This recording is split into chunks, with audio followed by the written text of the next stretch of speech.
বলিউডের দুই সুপারস্টার সালমান খান আর ঐশ্বরিয়া রাইয়ের প্রেম কাহিনী দারুণ চর্চিত বিষয়। এই জুটিকে একসঙ্গে দেখতে ভীষণ পছন্দ করেন দর্শক। কিন্তু প্রেম ভাঙনের পর বিগত 15 বছর তাদের একসঙ্গে দেখা যায়নি। জুনিয়র বচ্চনকে বিয়ে করে সংসারী হয়ে ওঠেন ঐশ্বরিয়া। তবে সালমান খান এখনও অবিবাহিত।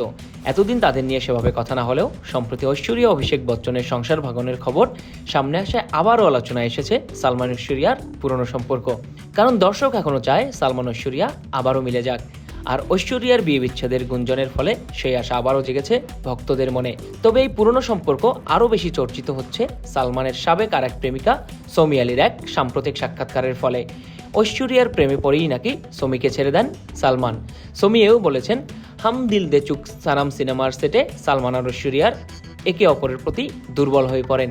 সে সময় লুকিয়ে সালমানের বাড়ির নিচের তলার জিমেও নাকি একান্তে সময় কাটাতে আসতেন ঐশ্বরিয়া। গুঞ্জন রয়েছে সালমানের সঙ্গে লুকিয়ে বিয়েও সেরেছিলেন ঐশ্বরিয়া। লোনাভালার এক বিলাসবহুল বাংলোতে বসেছিল সালমান ও ঐশ্বরিয়ার বিয়ের আসর। উপস্থিত ছিলেন ঘনিষ্ঠ পরিজন ও বন্ধুবান্ধব। তবে এই সম্পর্কে মোটেই সম্মতি ছিল না প্রাক্তন বিশ্বসুন্দরীর বাবা মায়ের। এমনকি ঐশ্বরিয়ার ধর্মান্তরিত হওয়ার কথাও রটে যায় মুম্বাইয়ের শোবিজ অঙ্গনে। তবে এই ঘটনাগুলোর সত্যতা কখনোই প্রকাশ্যে আসেনি। গুঞ্জন হিসেবেই থেকে গিয়েছে সালমান ও ঐশ্বরিয়ার বিয়ের খবর। এক সাক্ষাৎকারে এই বিষয়ে ঐশ্বরিয়াকে প্রশ্ন করা হলে তিনি সবটাই মিথ্যে বলে দাবি করেছিলেন। তিনি জানান, তিনি বিয়ে করলে গোটা ইন্ডাস্ট্রি জানতে পারবে। বিয়ে হলে গোটা দুনিয়াকে গর্বের সঙ্গে আমার বরের সঙ্গে পরিচয় করাতাম। বিয়ে করার সময় কথায়। তাছাড়া আমি আমার ধর্মকে খুব সম্মান ও বিশ্বাস করি।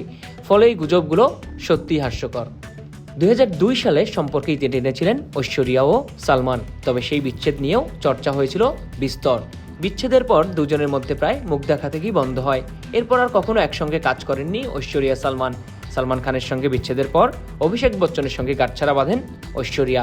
দুজনের দাম্পত্য জীবনে রয়েছে একটি কন্যা সন্তান, যার নাম আরাধ্য। তবে সম্প্রতি গুঞ্জন শোনা যাচ্ছে অভিষেকের সঙ্গে সম্পর্কের ইতি টানতে যাচ্ছেন সাবেক এই বিশ্বসুন্দরী।